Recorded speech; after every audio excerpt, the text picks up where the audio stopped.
She never thought she'd say yes to marrying a man who didn't love her. But when Zephyr Alexander Aldridge III asked, her heart betrayed every rational thought. June Rose Caldwell adjusted her navy blazer nervously as she stood outside Zephyr's corner office on the 42nd floor.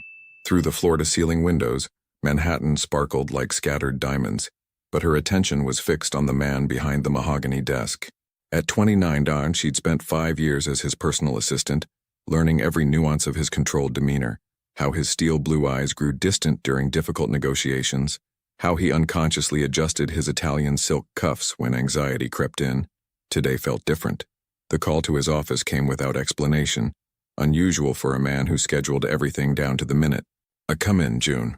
His voice carried that familiar authority that made boardroom executives tremble, but she heard something else underneath. Uncertainty, perhaps. She entered, her heels clicking softly against the marble floor. Zephyr stood with his back to her, his imposing 6'2" frame silhouetted against the city skyline. His perfectly trimmed beard caught the afternoon light, accentuating the sharp line of his jaw. Even in his tailored charcoal suit, she could see the tension in his broad shoulders. "Sir?" June's voice was steady, professional, though her heart hammered against her ribs. She'd harbored feelings for this man for years, watching him build empires while systematically destroying any chance at personal happiness. He turned slowly, those penetrating blue eyes meeting her emerald ones. For a moment, something flickered across his face, vulnerability, maybe even longing, before the familiar mask of control slipped back into place. "Sit down, June, please." He gestured to the leather chair across from his desk, a courtesy he rarely extended during business meetings. She settled into the chair, crossing her legs and folding her hands in her lap. Her golden brown hair was pulled back in its usual professional chignon, but a rebellious strand had escaped, catching the light as it framed her face. She resisted the urge to tuck it behind her ear, a nervous habit Zephyr had noticed countless times. "What I'm about to propose will sound—" He paused, running a hand through his dark hair, another tell she'd cataloged over the years. Unconventional. June waited, her pulse quickening. In 5 years, she'd never seen Zephyr Aldridge struggle for words. "My grandfather's will contains a clause I've managed to avoid until now." His jaw tightened, that familiar muscle jumping when he was frustrated. "To inherit the full estate and maintain control of Aldridge Holdings, I must be married before my 35th birthday." The words hung in the air between them. June's breath caught, but she remained silent, years of professional training keeping her expression neutral. "I have 8 months."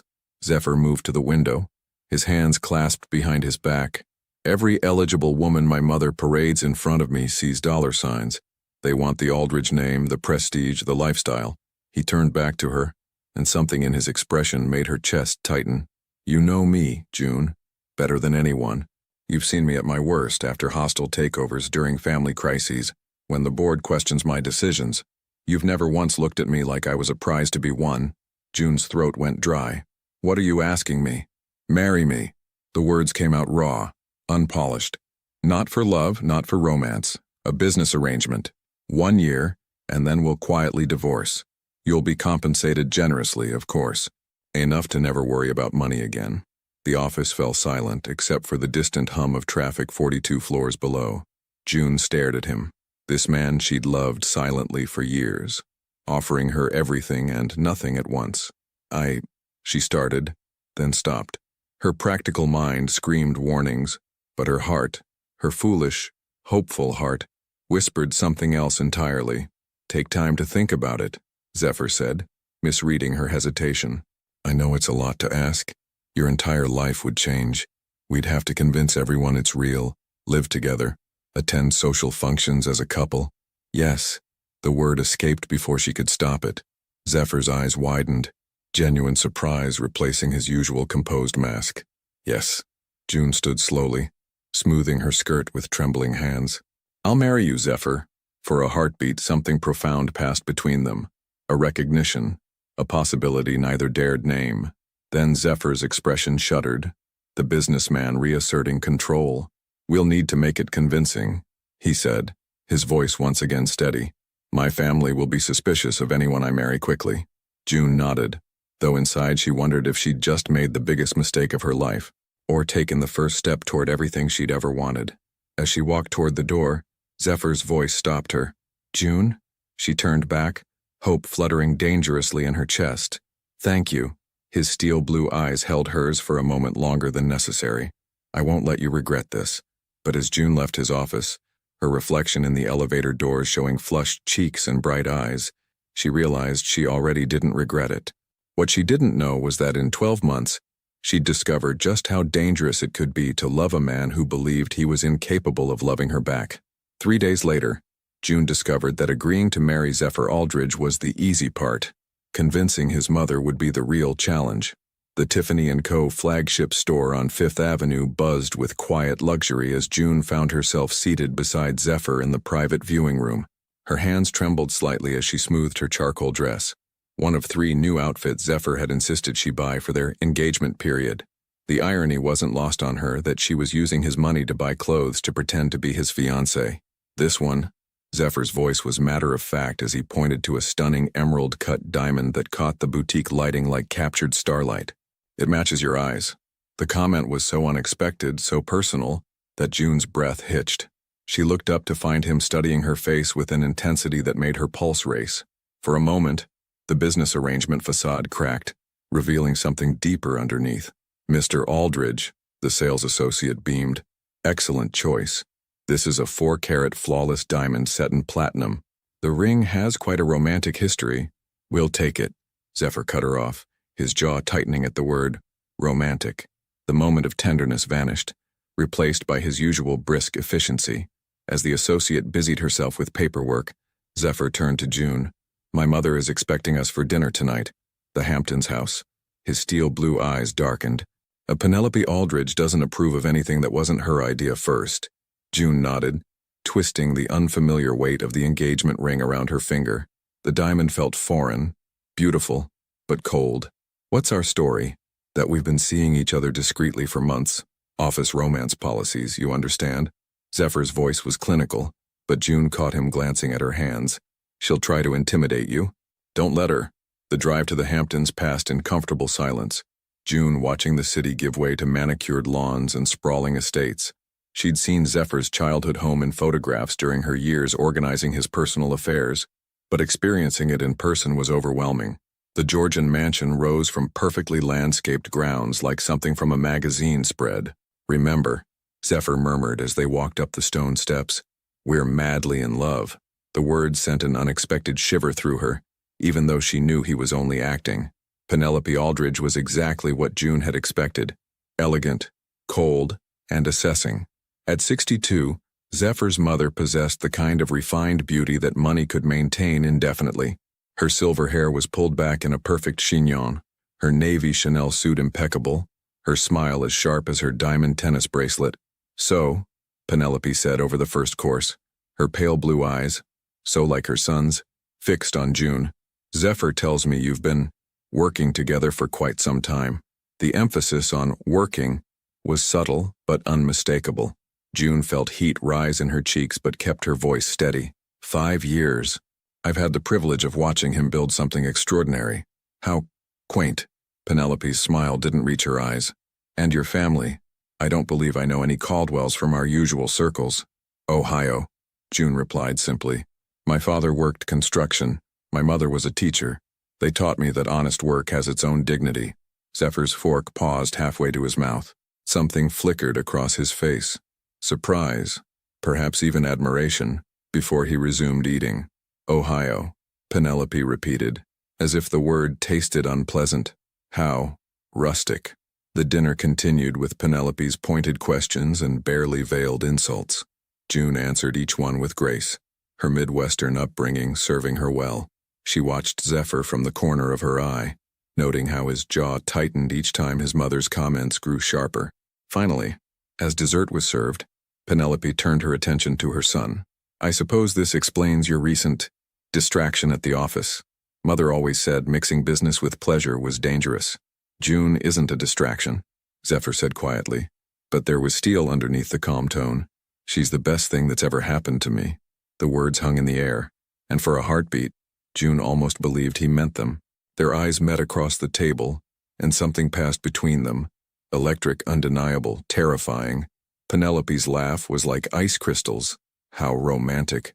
I do hope this isn't some misguided attempt at rebellion, darling. The Aldridge name requires a certain caliber of companion. That's when Zephyr's control finally snapped. Enough. His voice was dangerously quiet as he stood, his napkin falling to the floor. June is more gracious, intelligent, and genuine than anyone in your precious social circle. If you can't see that, it says more about you than it does about her. June's heart hammered as Zephyr moved to her chair, offering his hand. We're leaving. As they walked to the car, June's mind reeled. The way he defended her, the protective fury in his voice. It felt real, too real for comfort. I'm sorry, Zephyr said once they were on the road back to the city. She was out of line. It's okay. I expected worse, actually. He glanced at her, surprise flickering across his features. You did? June smiled sadly. I know what people like her think of people like me. I've known it my whole life. Something in Zephyr's expression shifted, became almost tender. You handled yourself perfectly. She respected you by the end. Penelope only attacks people she considers threats. Threats to what? Zephyr was quiet for a long moment, his hands gripping the steering wheel. To her vision of who I'm supposed to be. June studied his profile in the dashboard light, the sharp line of his nose, the way his beard emphasized his strong jaw, the almost vulnerable set of his mouth. And who are you supposed to be? He didn't answer immediately, but when he did, his voice was barely above a whisper. Someone who doesn't deserve someone like you. The confession hung between them as they drove through the night, and June realized their fake engagement was about to become the most real thing in her life. The key to Zephyr's penthouse felt heavier than it should have as June stood outside his door, her single suitcase at her feet and her heart hammering against her ribs. This is temporary, she whispered to herself, the same mantra she'd been repeating for the past week. But as the door swung open to reveal Zephyr in dark jeans and a cream cashmere sweater, more relaxed than she'd ever seen him, her resolve wavered dangerously. Hey, let me help you with that. His voice was softer than usual as he reached for her suitcase, their fingers brushing in the exchange. The contact sent electricity up her arm, and from the way his breath caught, he felt it too. The penthouse was everything she'd expected. Floor-to-ceiling windows overlooking Central Park, minimalist furniture that probably cost more than most people's cars, and an open-concept design that screamed expensive bachelor. What she hadn't expected was how empty it felt, despite its grandeur. Your room is down the hall, Zephyr said, leading her past the sleek kitchen and living area. It has its own bathroom and walk-in closet. I thought you might want, privacy. June nodded, though something in her chest deflated at his careful distance. Of course he'd want separate rooms. This was business after all. The guest room was larger than her entire apartment had been, decorated in soft grays and whites with windows overlooking the park. It was beautiful, impersonal, and nothing like the cozy chaos she'd left behind. There's something else, Zephyr said, lingering in the doorway. My assistant position is officially yours again, but we'll need to hire someone to handle the day-to-day tasks. It would look strange if my fiancé was still fetching my coffee. The way he stumbled over the word fiancé made her stomach flutter.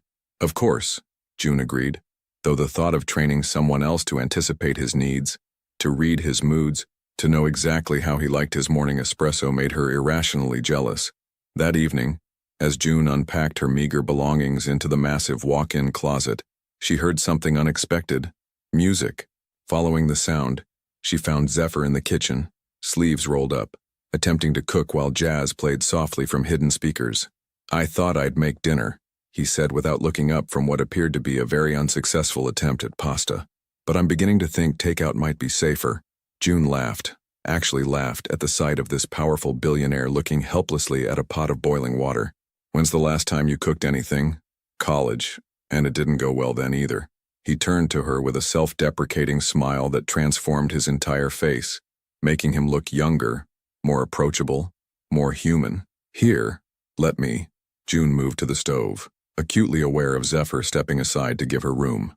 The kitchen suddenly felt smaller with both of them in it, the air charged with an intimacy that had nothing to do with the business arrangement they'd made. As she salvaged his dinner, Zephyr leaned against the counter, watching her with an intensity that made her hands shake slightly as she stirred the sauce. You don't have to take care of me, June, he said quietly. That's not what this arrangement is about. She looked up at him, noting the way his dark hair had fallen across his forehead, how his steel blue eyes seemed warmer in the kitchen lighting. I know, but old habits die hard. Is that what this is? A habit? The question hung between them, loaded with meaning neither was ready to acknowledge. June turned back to the stove, using the motion to hide her blush. They ate dinner at his dining table, a massive piece of glass and steel that could seat 12 but felt intimate with just the two of them.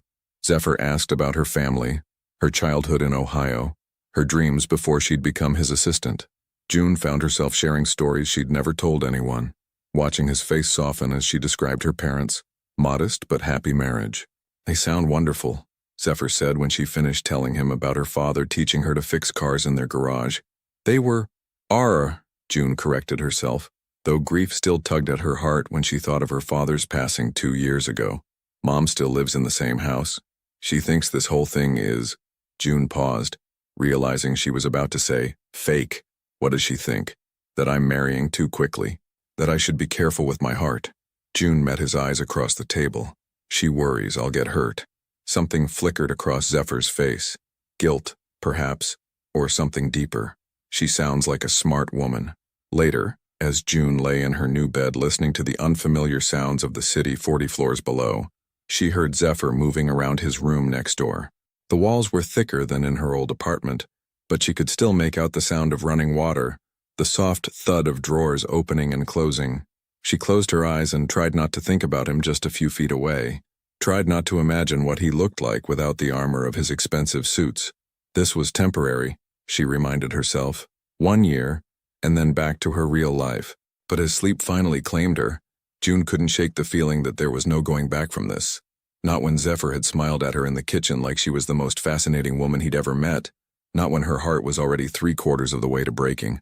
The charity gala was supposed to be their first public appearance as an engaged couple, but June hadn't expected it to feel like walking into a den of perfectly dressed wolves. She stood before the full-length mirror in her bedroom, adjusting the emerald silk gown Zephyr had insisted she buy for the occasion. The dress hugged her curves in all the right places, its color bringing out the green in her eyes, but she felt like she was playing dress-up in someone else's life. June, Zephyr's voice came through her bedroom door, followed by a soft knock. Are you ready? She opened the door to find him in a perfectly tailored black tuxedo, his bow tie slightly crooked. The sight of him took her breath away. He looked like he'd stepped out of a magazine, all sharp lines and masculine elegance. Your tie, she said softly, reaching up without thinking to adjust it. Her fingers brushed against his throat, and she felt his pulse jump beneath her touch. Thank you, he murmured, his voice rougher than usual. His steel blue eyes searched her face, lingering on her lips. You look like I don't belong. June tried to laugh, but it came out shaky. Beautiful, he finished, his hand coming up to cup her cheek.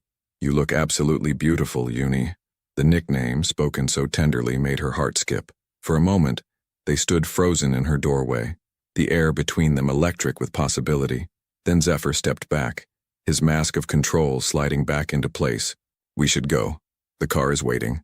The Metropolitan Museum was transformed for the evening, its grand halls filled with New York's elite. June recognized faces from magazines and society pages, women dripping in diamonds and men whose net worth could fund small countries. I remember, Zephyr murmured as they entered, his hand warm at the small of her back. We're madly in love. But as the evening progressed, June found it increasingly difficult to remember that their affection was supposed to be an act. Zephyr introduced her to business partners and socialites with genuine pride in his voice. His hand never left her, touching her waist, her shoulder, her fingers, and each contact sent heat spiraling through her. So this is the mysterious fiancé? A sultry voice interrupted their conversation with a museum board member. June turned to see a stunning blonde approaching, her blue eyes sharp as cut glass, her designer gown clinging to her perfect figure. Tempest. Zephyr's voice was carefully neutral, but June felt him tense beside her. I didn't expect to see you here. Tempest Beaumont. June recognized her from society pages. New money from California, known for her extravagant lifestyle and rumored affairs with various powerful men. She was everything June wasn't: polished, confident, and predatory. Well, I couldn't miss the chance to meet the woman who finally caught Zephyr Aldridge, Tempest purred, her gaze raking over June with barely concealed disdain. How refreshing to see someone so natural. The word natural dripped with condescension, clearly meant as an insult. June felt heat rise in her cheeks, but before she could respond, Zephyr's arm tightened around her waist. June is perfect exactly as she is, he said coolly, his voice carrying a warning that made Tempest's smile falter slightly. Of course, Tempest recovered quickly, her laugh tinkling like breaking glass. I'm sure she's very sweet. It's just such a surprise, given your usual type. June excused herself to the ladies' room, needing a moment to compose herself. She stared at her reflection in the ornate mirror, trying to calm her racing heart. Tempest's words had hit their mark. She didn't belong in this world, and everyone could see it. When she emerged, she found Zephyr waiting in the hallway, his face dark with anger. What she said was unacceptable, he began, but June shook her head. She wasn't wrong. I don't belong here, Zephyr. These people can see right through me. June, I'm not like them. I'm not polished or sophisticated or— Stop. Zephyr stepped closer, his hands framing her face. You're worth 10 of any woman in that room. Your kindness, your intelligence, your strength, that's real. Everything else is just expensive packaging. His thumbs traced her cheekbones, and June found herself leaning into his touch despite every rational thought screaming at her to step away. Zephyr, she whispered, not sure if she was warning him or pleading with him. I know this is supposed to be fake, he said, his voice barely audible in the quiet hallway. But right now, standing here with you, it feels like the most real thing in my life. Before June could process his words, his lips were on hers. The kiss was gentle at first, questioning, but when she melted against him, it deepened into something desperate and hungry. Her hands fisted in his tuxedo jacket as he pressed her back against the wall, his body shielding her from the world. When they finally broke apart, both breathing hard, June saw something in his eyes that made her heart race. Want, need, and something that looked dangerously like love. We should go back, he said, though his forehead rested against hers, neither of them moving. Yes, June agreed, though the last thing she wanted was to return to the crowd, to pretend this was still just business. As they walked back to the gala, Zephyr's hand in hers, June realized their arrangement had just shifted into dangerous territory, because that kiss hadn't felt like acting at all. The morning after the gala, June woke to the smell of coffee and something burning, a combination that could only mean one thing. Zephyr was attempting breakfast again. She found him in the kitchen, standing over the stove with a look of intense concentration, his hair disheveled, and his white dress shirt from the night before, wrinkled and partially unbuttoned. He looked so different from the polished businessman she'd known for 5 years, younger, more vulnerable, achingly human. Please tell me you're not trying to make pancakes again, she said, tying the belt of her silk robe as she approached. Zephyr looked up, and something shifted in his expression when he saw her. Desire, tenderness, and something deeper that made her pulse quicken. Last night's kiss hung between them, unspoken but impossible to ignore. I thought I'd mastered the basics by now, he said, attempting humor, but his voice was rough with sleep and something else. Turns out I was wrong. June moved to the stove, acutely aware of how close they were standing. When she reached around him to turn off the burner, her body brushed against his, and she heard his sharp intake of breath. Uni, he whispered, the nickname falling from his lips like a prayer. She turned in the circle of his arms, looking up into those steel blue eyes that had haunted her dreams. We should talk about last night, should we? His hands came up to frame her face, just as they had in the museum hallway. Because I've been thinking about it all night, and I can't decide if I should apologize or do it again. Zephyr, she began, but the words died when he leaned down, his forehead touching hers. Tell me to stop, he murmured. Tell me this is still just business and I'll step back. I'll be the perfect gentleman and will never mention it again. June's heart hammered against her ribs. She should tell him to stop. Should remind him of their arrangement, of the fact that in 1 year they'd go their separate ways. Should protect her heart from the inevitable breaking. Instead, she rose on her toes and kissed him. This kiss was different from the one at the gala. No audience to perform for, no pretense to maintain. It was just them, raw and honest and desperate for each other. Zephyr's arms came around her, lifting her onto the kitchen counter as she wrapped her legs around his waist. This changes everything, he said against her lips, his voice strained with want. I know, June whispered back, her fingers tangling in his hair. What followed were days that felt like a dream. Zephyr worked from home more often, citing meetings he could handle remotely. But June suspected he simply wanted to be near her. They cooked together in the evenings, her teaching him simple recipes while he distracted her with stolen kisses and wandering hands. They watched old movies on his massive couch, June curled against his side, both of them pretending to pay attention to the screen while stealing glances at each other.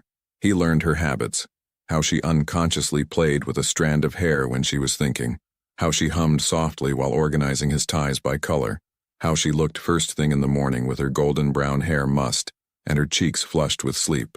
She discovered his vulnerabilities, how he sometimes woke from nightmares he wouldn't discuss, how he relaxed completely only when she was in his arms, how he whispered her name in his sleep.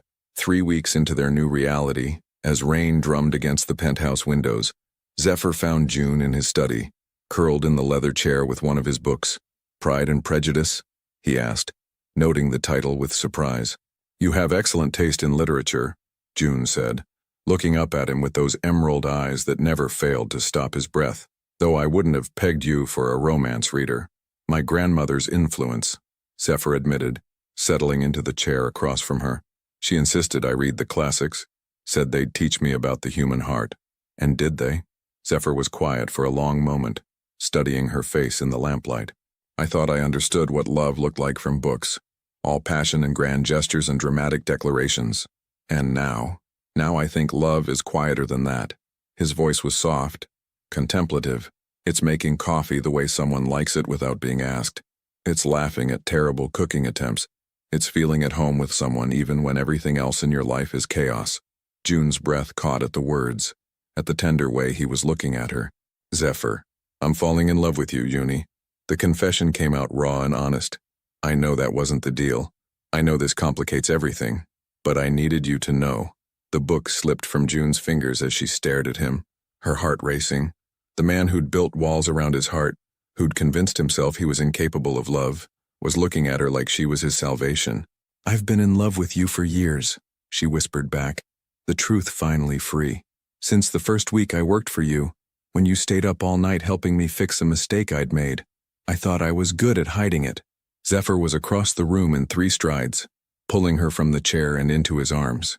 When he kissed her this time, it was with the weight of years of unspoken longing, of love finally acknowledged and returned.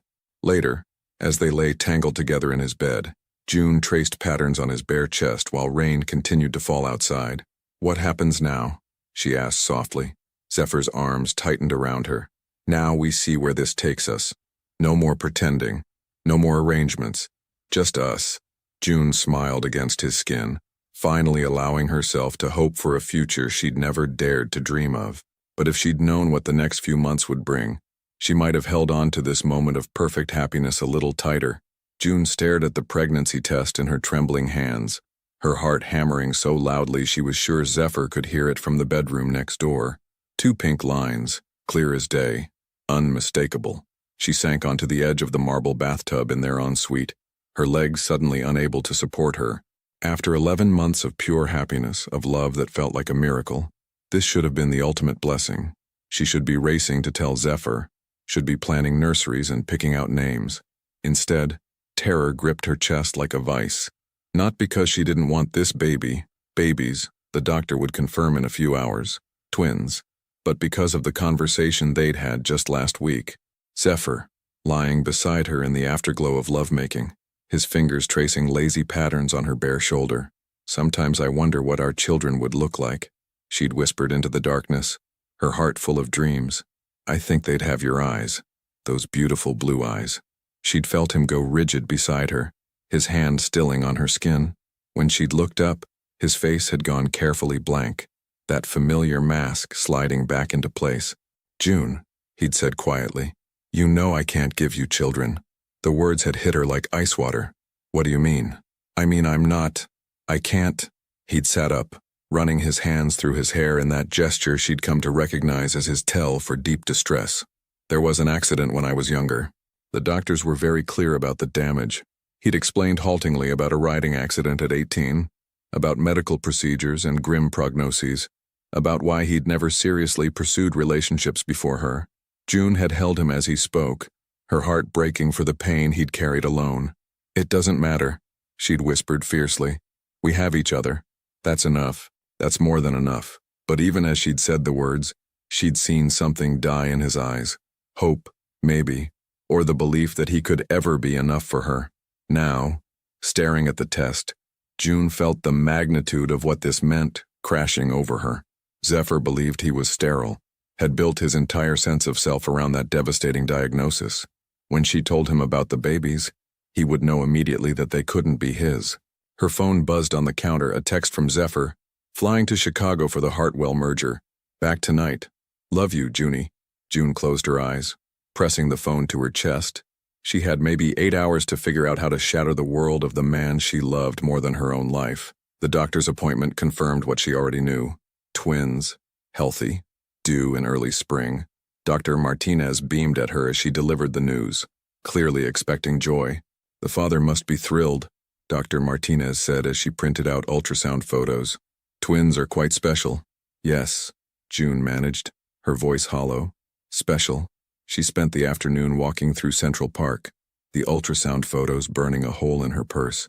She watched couples pushing strollers, children playing on playgrounds, families that looked so effortlessly happy. Had she just destroyed her chance at that future? When Zephyr returned that evening, she was sitting in the kitchen, the pregnancy test and ultrasound photos spread on the marble counter like evidence at a crime scene. "Junie?" His voice was concerned as he approached. "Are you feeling all right? You look—" He stopped mid-sentence when he saw what was on the counter. The color drained from his face as he picked up the pregnancy test with shaking hands. "I don't understand," he whispered, his steel blue eyes moving between the test and her face. "The doctors said, they told me I could never— I'm pregnant, Zephyr." June's voice was barely above a whisper. "Twins." She watched the emotions war across his features.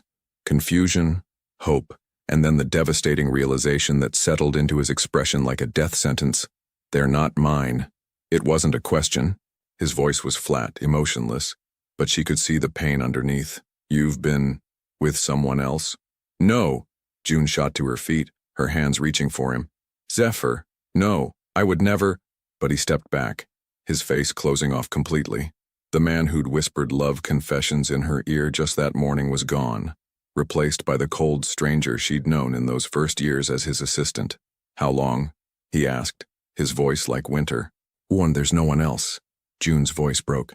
"There's never been anyone else. Not since we— Zephyr, please, Wayne, you have to believe me. The medical tests don't lie, June." He was putting on his coat, moving toward the door with mechanical precision. "I should have known this was too good to be true. Where are you going?" He paused at the door, not turning around. "To a hotel. I need to think. Zephyr, please. I'll have my lawyer contact you about the divorce proceedings. You'll be well provided for, of course. Both you and the children." The door closed behind him with a soft click that sounded like the end of everything. June sank to the kitchen floor, her sobs echoing through the empty penthouse as her perfect world crumbled around her. 3 months. 3 months since Zephyr had walked out that door, and he'd kept his word about staying away for exactly 1 week. June stood at the kitchen window, watching the morning sun paint Central Park in shades of gold, her hand unconsciously resting on her growing belly. At 5 months pregnant, she could no longer hide the evidence of her condition under loose sweaters and flowing dresses. The twins made their presence known with every movement, every flutter that reminded her of what she'd lost. The sound of a key in the front door made her freeze. She'd heard that same sound every morning for the past 11 weeks. Zephyr returning from wherever he spent his nights, moving through their home like a ghost haunting his former life. She didn't turn around when his footsteps entered the kitchen, but she could feel his presence like electricity in the air, could smell his familiar cologne mixed with exhaustion and something that might have been regret. "You're up early." His voice was carefully neutral, but she caught the rasp that suggested he hadn't slept much. "The babies don't seem to care about sleep schedules," June replied, keeping her back to him. She'd learned that looking at him was dangerous. His beard had grown scruffier, less perfectly maintained, and there were shadows under his steel blue eyes that spoke of his own sleepless nights. She heard him pause, and in the reflection of the window, she saw him staring at her profile, at the unmistakable curve of her belly beneath her silk pajama top. His hands clenched at his sides, and for a moment, Something raw and desperate flickered across his face before he looked away. "I'll be in the study," he said, his voice rougher than he probably intended. June nodded, finally turning as he retreated. She caught a glimpse of him in yesterday's wrinkled shirt, his usually immaculate appearance showing cracks that matched the fractures in both their hearts. This had become their routine, a careful dance of avoidance in a space that had once been filled with laughter and love. Zephyr worked from the study during the day, emerging only when he thought she was asleep. June had taken to preparing meals for two out of habit, leaving his portion covered on the counter like an offering to a deity who no longer answered prayers. But she knew he ate them. The plates were always clean in the morning, washed and returned to their exact spots in the cabinet. It was the only proof she had that he still cared, even if he could barely look at her. The worst part was catching glimpses of the man she'd fallen in love with in unguarded moments. Like yesterday, when she'd been struggling to reach something on a high shelf and had turned to find him standing frozen in the doorway, his whole body tense with the obvious desire to help her. Or the way she sometimes caught him watching her through the security cameras. She'd spotted the feed open on his laptop screen more than once, quickly minimized when she appeared. Dr. Martinez had expressed concern about her stress levels during her last appointment. "The babies are healthy, but you need to take care of yourself too, June. Is there someone who can support you through this?" June had smiled and lied, just as she'd been doing for months. Of course, everything's fine. But everything wasn't fine. She was living with the love of her life who believed she'd betrayed him in the worst possible way.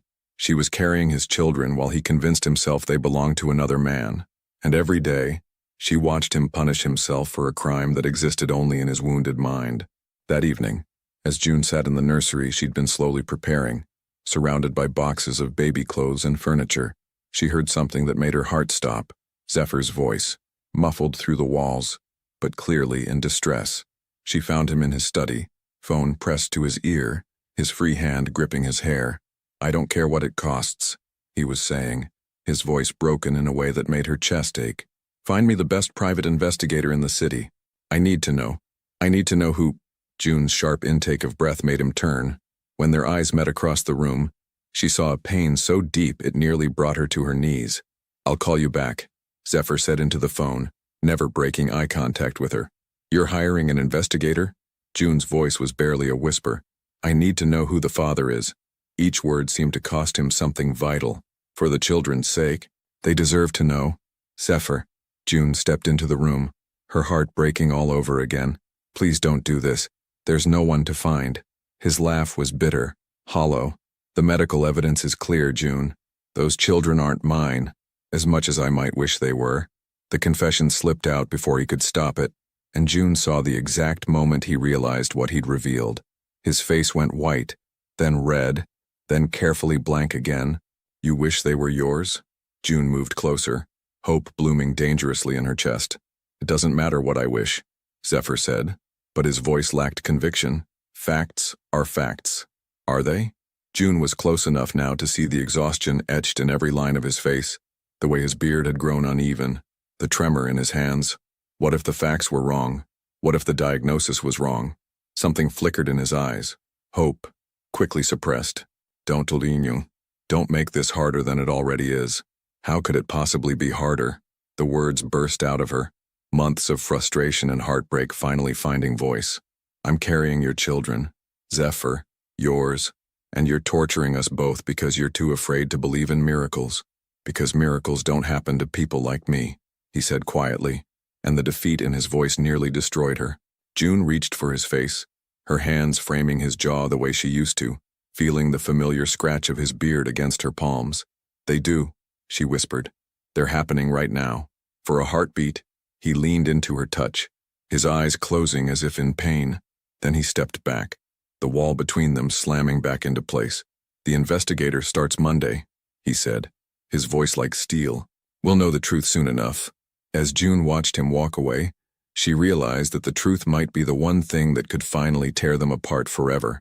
Phoenix Marcus Thorne had investigated cheating spouses, missing persons, and corporate fraud, but he'd never taken a case that made his gut twist quite like this one. Sitting across from Zephyr Aldridge in the man's sterile office, Phoenix observed details that spoke volumes. The way Zephyr's expensive suit hung loose on his frame, suggesting weight loss, how his usually immaculate beard showed patches of gray that seemed to have appeared overnight. And most telling of all, the wedding photo on his desk that he kept face down but couldn't seem to throw away. "I need to know who she's been seeing," Zephyr said, his voice carefully controlled, but Phoenix caught the tremor underneath. "The timeline, the details, everything." Phoenix leaned back in his chair, his trained eye cataloging the man's tells, the way Zephyr drummed his fingers against the desk, nervous energy, how he avoided eye contact when mentioning his wife, guilt, the protective way he spoke about the unborn children even while believing they weren't his, love, whether he admitted it or not. "Mr. Aldridge," Phoenix said carefully, "I've reviewed your file, the medical records you provided. Before I start surveillance on your wife, I think we should verify the foundation of your assumptions. The medical records are clear." Zephyr's jaw tightened. "I was told definitively that I could never father children. Medical science has advanced significantly since your accident. False positives happen. Misdiagnoses occur." Phoenix pulled out a folder. "I took the liberty of researching your original doctor, Dr. Harrison Blackwell." Something flickered across Zephyr's face at the name, quickly suppressed. "What about him?" "He lost his license 3 years ago. Malpractice, falsifying records, taking bribes to provide favorable diagnoses for insurance claims." Phoenix slid a newspaper clipping across the desk. "Your diagnosis might have been compromised from the start." Zephyr stared at the article, his hands trembling almost imperceptibly. "That's impossible." "He was recommended by the Tempest Beaumont's family physician," Phoenix finished. "I did my homework, Mr. Aldridge. Miss Beaumont was dating you at the time of your accident. Her family paid for your medical treatment." The color drained from Zephyr's face. "You think Tempest?" "I think someone wanted you to believe you were damaged goods." Phoenix's voice was gentle but firm. "The question is why?" 3 days later, Phoenix sat in his car outside a trendy coffee shop in Soho, watching June Aldridge through the window. At 7 months pregnant, she moved carefully, one hand supporting her lower back as she waited in line. Even heavy with pregnancy, there was something luminous about her.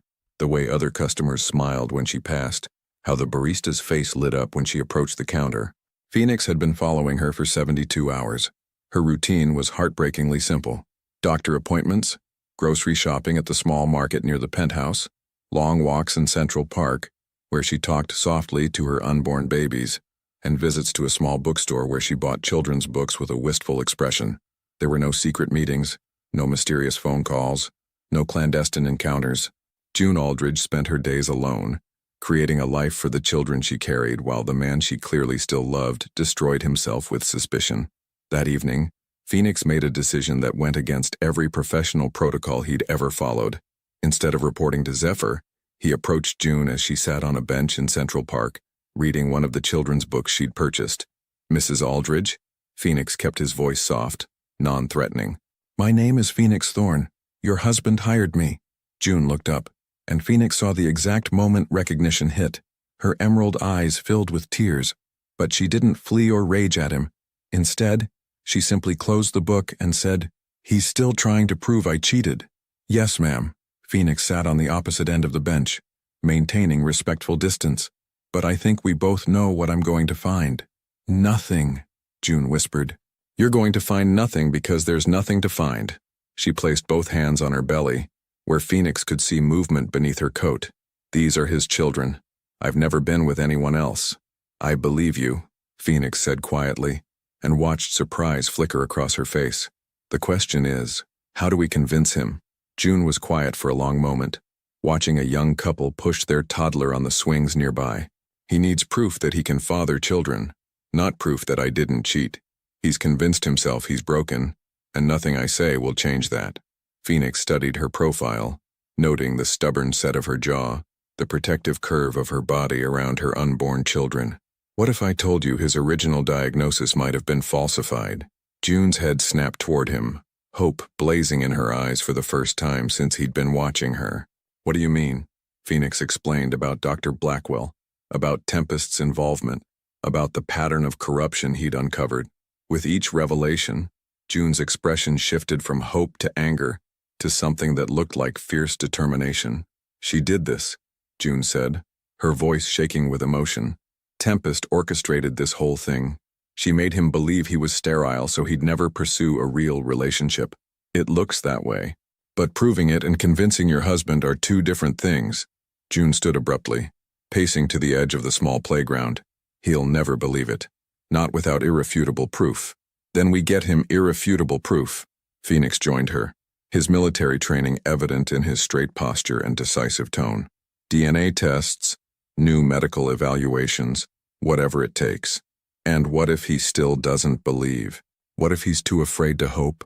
June's voice broke on the last word. Phoenix watched her struggle with tears. This woman who'd been carrying the weight of her husband's pain along with her pregnancy. Then at least those babies will know the truth about their father. June nodded, wiping her eyes with the back of her hand. What do you need from me? Nothing. Just hold on a little longer. I think I can bring your husband home. As Phoenix walked away, he pulled out his phone to call Zephyr, but instead of reporting on June's fictional affairs, he was going to deliver news that would either save a marriage or destroy a man who'd already convinced himself he was beyond redemption. The truth, Phoenix had learned, was often more devastating than any lie. The contraction started at 3:47 a.m., pulling June from restless sleep with a pain that stole her breath and sent panic racing through her veins. Too early, she whispered to the empty bedroom, her hands instinctively cradling her belly. At 34 weeks, the twins weren't supposed to arrive for another month. She breathed through the contraction, timing it the way her birthing class had taught her, praying it was just false labor. But when the next one hit 8 minutes later, stronger and more insistent, June knew with crystalline clarity that her babies were coming whether she was ready or not. Her phone lay on the nightstand, Zephyr's contact information staring back at her. He'd been staying at the hotel for the past week, ever since Phoenix had requested a meeting that Zephyr kept postponing. The investigator had been calling daily with urgent information, but Zephyr seemed terrified to hear what he'd found. Another contraction gripped her, and June's vision blurred with pain and fear. She needed to get to the hospital, needed someone to drive her, needed... Her hands shook as she dialed. June? Zephyr's voice was instantly alert, despite the early hour. What's wrong? The babies, June gasped, doubling over as another wave of pain hit. They're coming. I'm on my way. The line went dead, and June managed to grab her hospital bag, packed weeks ago in optimistic preparation, before the next contraction brought her to her knees. Zephyr burst through the penthouse door 12 minutes later, his hair disheveled, still wearing yesterday's wrinkled shirt, panic written across every line of his face. When he saw June crouched beside the couch, breathing heavily through a contraction, something primitive and protective blazed in his steel blue eyes. How far apart? He asked, dropping to his knees beside her, his hands hovering uncertainly over her body as if he'd forgotten he had the right to touch her. 5 minutes, June panted. Maybe less. Without hesitation, Zephyr scooped her into his arms, and for the first time in months, June felt safe. She buried her face against his neck, breathing in his familiar scent, feeling the rapid beat of his heart against her cheek. It's going to be okay, he murmured, though his voice shook. You're going to be okay. They're going to be okay. The taxi ride to the hospital passed in a blur of pain, and Zephyr's steady voice coaching her through breathing exercises. His hand never left hers, his thumb tracing soothing circles on her palm just like he used to during their year of happiness. Mr. and Mrs. Aldridge, the emergency room nurse looked between them with practiced efficiency. We've been expecting you. Dr. Martinez is on her way. As they wheeled June toward the maternity ward, she caught sight of Zephyr's reflection in the hospital elevator doors. His face was white with terror, but his jaw was set with determination. This was the man who'd built empires through sheer force of will, and he was channeling every ounce of that strength into getting her safely through this. In the delivery room, as June gripped the bed rails through another crushing contraction, she heard raised voices in the hallway. "Sir, you can't go in there," a nurse was saying. "My wife is in labor." Zephyr's voice carried clearly through the door. Those are... His voice broke, unable to finish the sentence. Dr. Martinez appeared at June's side, her expression professionally calm. "How are we doing, Mama?" "The babies," June gasped. "Are they okay? Is it too early?" 34 weeks is early, but twins often come early. We're going to take excellent care of all 3 of you. Dr. Martinez checked her progress, then looked up with a smile. "You're going to meet your babies today, June." "Is Dad coming in?" June's heart clenched. He doesn't think, he believes. June. Zephyr's voice came from the doorway, raw and broken. He stood frozen at the threshold, still wearing his rumpled clothes, his hair a mess, his eyes wild with a mixture of terror and desperate hope. May I stay? The question came out like a prayer, and June saw past his doubts to the man who'd spent 11 months believing he could never be a father, watching from the shadows as the woman he loved carried children he was convinced weren't his. Please, she whispered, extending her hand toward him. I need you. Zephyr was across the room in 2 strides, taking her hand in both of his, bringing it to his lips. I'm here, he said against her knuckles. I'm not going anywhere. What followed were the most intense 2 hours of June's life. Through every contraction, every moment of doubt and pain, Zephyr was there, wiping the sweat from her forehead, murmuring encouragement in her ear, being the rock she'd always known he could be. I can see the first baby's head, Dr. Martinez announced. One more push, June. June bore down with everything she had, Zephyr's hand anchoring her to earth, his voice the only thing that mattered. It's a boy. Dr. Martinez held up a tiny, perfect baby, who immediately began crying with healthy lungs. June collapsed back against the pillows, tears streaming down her face as she heard her son's first cries. But when she looked at Zephyr, her heart nearly stopped. He was staring at the baby with an expression of wonder so profound it took her breath away. The tiny boy had dark hair and, when he briefly opened his eyes, the unmistakable steel blue of his father's gaze. He looks. Zephyr's voice was barely a whisper. He has your eyes, June finished softly. He has your eyes. Zeph. The nickname, unused for months, seemed to break something in Zephyr. His hand trembled as he reached toward his son, then pulled back as if he didn't dare touch. And here comes baby number 2, Dr. Martinez called out, and June had to focus on delivering their daughter. When both babies were finally cleaned and bundled, Dr. Martinez placed them in June's arms. The twins were small but perfect, their tiny fingers grasping at air, their eyes blinking up at the world they'd entered early. They're beautiful, Zephyr breathed, still standing frozen beside the bed. June, they're perfect. Hold them, June whispered, offering the babies toward him. Hold your children. For a moment, Zephyr looked terrified, as if touching them might make them disappear. Then, with infinite care, he gathered his son and daughter into his arms. The moment the babies settled against his chest, something shifted in the room. Both infants immediately calmed, as if recognizing their father's heartbeat, his scent, his voice. Zephyr looked down at them with tears streaming down his face, his carefully constructed walls finally, completely crumbling. They're mine, he whispered in wonder. They're really mine. But even as June's heart soared with hope, she saw the confusion and fear still warring in his expression. Love was written across his face as clearly as doubt, and she realized that even this miracle might not be enough to heal the damage that had been done. Outside in the hallway, her phone buzzed with a text from Phoenix. Found the proof. On my way. The hospital room had never felt smaller than it did with Phoenix Thorne standing in the doorway, manila folder in hand, while Zephyr held his newborn children with tears still drying on his face. Mr. Aldridge. Phoenix's voice was gentle but firm. We need to talk. Zephyr looked up from the twins, his steel blue eyes, so perfectly mirrored in his son's face, wary and exhausted. Not now, Thorne. Whatever you found, it can wait. No, sir, it can't. Phoenix stepped into the room, his military bearing evident in his posture. Because what I found changes everything you believe about yourself. June watched from her hospital bed as the 2 men faced each other, her husband cradling the children he'd convinced himself couldn't be his, and the investigator who'd spent weeks uncovering a truth that could heal or destroy them all. The babies have your eyes, Zephyr, June said softly. They have your chin, your hands. Look at them. Really look at them. Zephyr's gaze dropped to the twins in his arms, and June saw the war raging in his expression, desperate hope battling against years of believing himself broken. Genetics can be deceiving, he said, but his voice lacked conviction. Similar features don't necessarily mean. Dr. Harrison Blackwell lost his medical license for falsifying patient records, Phoenix interrupted, opening his folder, including fertility diagnoses. He was paid to lie to patients about their ability to have children. The color drained from Zephyr's face. That's impossible. Tempest Beaumont's family paid him $50,000 the week after your riding accident, Phoenix continued relentlessly. The same week he declared you permanently sterile. June watched her husband's face cycle through disbelief, understanding, and then a rage so pure it was frightening. Tempest, he whispered, the name coming out like a curse. She wanted to ensure you'd never pursue a serious relationship, Phoenix explained. As long as you believed you were damaged, you'd never commit to anyone.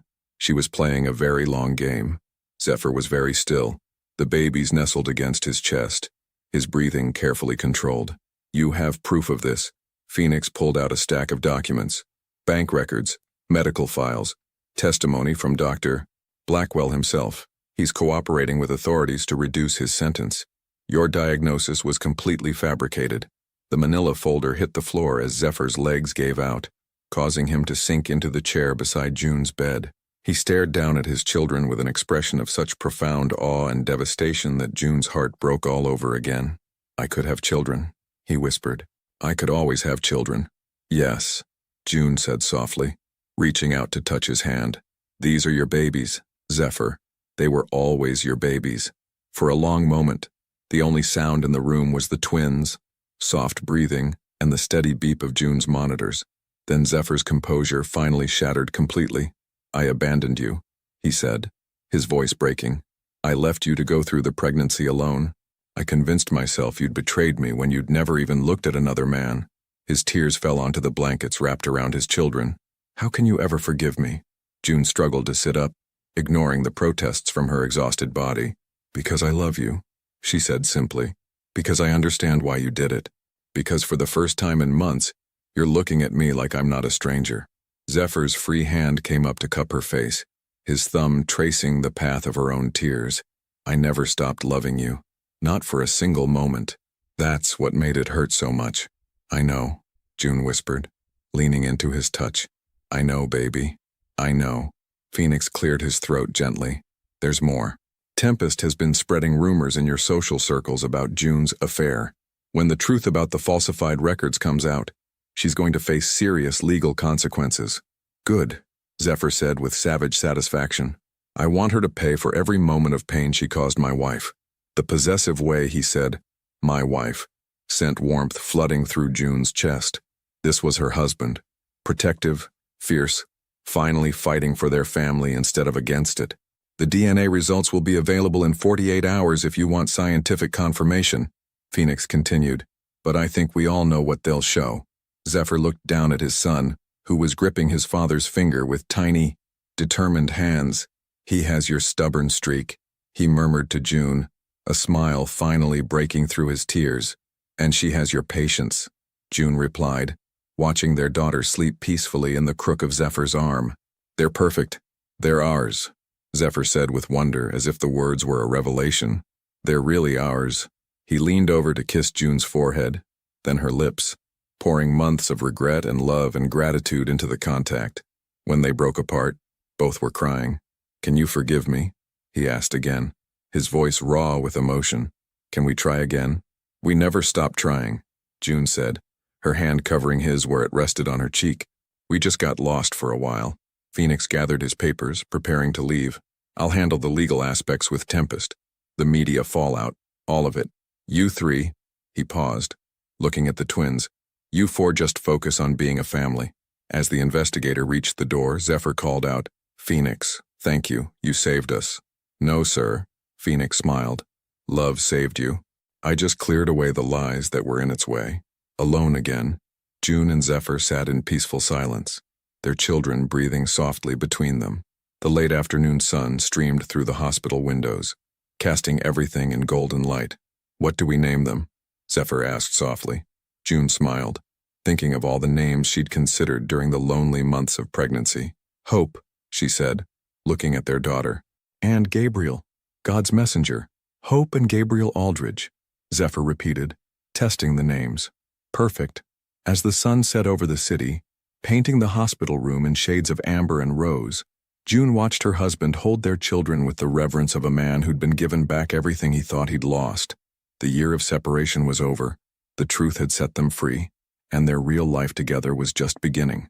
2 years later, the sound of children's laughter echoed across the manicured gardens of the Hamptons estate as June watched from the kitchen window, her hands wrapped around her morning coffee, a soft smile playing on her lips. Zephyr was on his hands and knees in the grass, his expensive suit jacket discarded somewhere near the swing set, his perfectly trimmed beard catching the morning sunlight as Hope and Gabriel climbed over him like he was their personal jungle gym. At 2 years old, the twins had inherited their father's steel blue eyes and their mother's adventurous spirit, a combination that kept both parents constantly on their toes. "Daddy, airplane!" Gabriel demanded, his chubby hands grabbing fistfuls of Zephyr's shirt. "Again," Zephyr laughed, but he was already lying on his back, lifting his son above his head with steady hands. Gabriel squealed with delight, his arms spread wide as he flew through the air. Hope, not to be outdone, toddled over with determination written across her cherubic features. "Me too, Daddy. Me too." June's heart swelled as she watched her husband, this man who'd once believed he was incapable of love, incapable of fatherhood, gather both children in his arms, spinning them around until they collapsed in a giggling heap on the blanket spread beneath the old oak tree. This was their Sunday morning ritual now. No business calls, no board meetings, no obligations except to each other. Zephyr had restructured his entire life around his family, delegating more responsibilities and working from home whenever possible. The man who'd once lived for corporate conquests now measured success in first words, first steps, and bedtime stories. "Coffee's getting cold," June called through the open window, though she made no move to go outside. She loved watching them together, loved seeing the pure joy on Zephyr's face when he was with their children. 5 more minutes, he called back, and June laughed because it was the same negotiation every Sunday. 5 minutes always turned into 20 then 30 until she'd eventually join them on the blanket with a thermos of coffee and whatever book the twins wanted to read.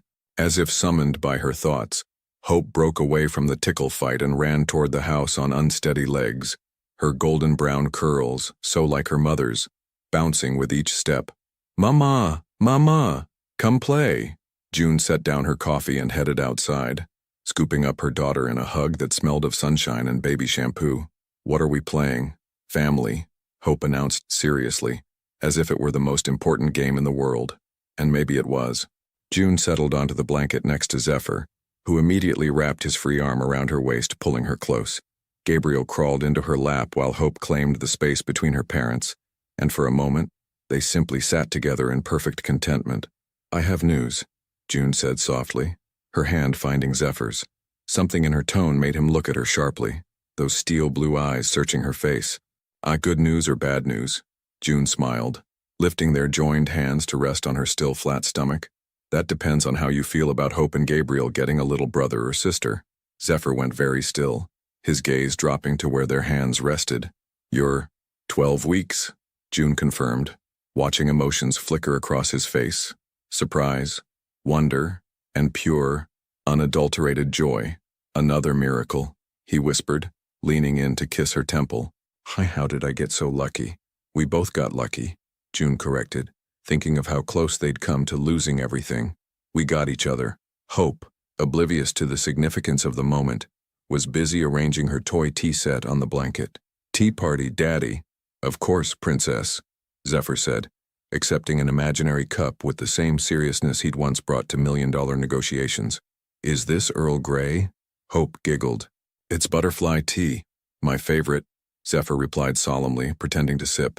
June watched this exchange with tears pricking her eyes. 2 years ago, she'd been alone in a hospital room, giving birth to children she thought their father would never acknowledge. Now, watching Zephyr participate wholeheartedly in a toddler's tea party, she marveled at how completely their lives had transformed. The legal fallout from Tempest's scheme had been swift and decisive. The socialite had faced fraud charges and social exile, her manipulation exposed to the very circles she'd tried so hard to infiltrate. But June found she couldn't summon much anger for the woman anymore. In a twisted way, Tempest's deception had led them here, to this deeper understanding of love, this appreciation for the family they'd built. Phoenix still visited regularly, having become something of an honorary uncle to the twins. His investigation had evolved into a lasting friendship, and June suspected his continued presence had as much to do with their single nanny, Miranda, as it did with checking on the family he'd helped save. "Mama sad?" Gabriel's voice interrupted her thoughts, his tiny hand patting her cheek with concern. "No, baby," June assured him, kissing his forehead. "Mama's very, very happy." "Happy tears," Hope announced wisely, having witnessed enough of her parents' emotional moments to recognize the difference. "That's right, sweetheart. Happy tears." Zephyr's thumb traced circles on June's hand, a gesture of comfort and connection that had become second nature. "When do we tell them about the baby?" "When I'm showing more," June said, though Hope might figure it out before then. "She's frighteningly perceptive." "Gets that from her mother," Zephyr murmured, pressing a kiss to June's neck that made her shiver despite the warm morning. As the sun climbed higher, painting the garden in golden light, June allowed herself to dream about the future. Another child to love, to raise, to watch grow alongside Hope and Gabriel, family vacations, birthday parties, school plays, and all the beautiful, chaotic moments that made up a life well lived. "I love you," she whispered to Zephyr, the words carrying the weight of everything they'd survived, everything they'd built, everything they still had to discover together. "I love you too, Junie," he replied, his voice thick with emotion. "More than I ever thought possible." Hope tugged on June's shirt, demanding attention. "Story time. Which story do you want to hear?" June asked, settling back against the tree with Gabriel in her lap, and Hope pressed against her side. "The one about Daddy saving the princess," Hope said without hesitation. June laughed, meeting Zephyr's amused gaze over their daughter's head. It was Hope's favorite story, a highly romanticized version of how Mommy and Daddy met, fell in love, and lived happily ever after. "Once upon a time," June began, "there was a princess who worked very hard every day." As she told the familiar tale, watched by her husband and children in the dappled shade of their favorite tree, June realized that the greatest miracle wasn't just that Zephyr could father children, or that they'd found their way back to each other after being torn apart. The greatest miracle was this: the ordinary magic of Sunday mornings, butterfly tea, and love that had grown stronger through testing. They had more than they'd ever dreamed possible. They had everything. The question for our viewers: have you ever discovered that something you believed about yourself wasn't true? How did it change your life? Your participation in our channel is very important to us. Please leave your thoughts in the comments below. Thank you for watching. If you enjoyed the story, please subscribe to our channel and leave a comment below, letting us know what you thought. Your feedback and support mean a lot to us. Stay tuned for more exciting stories.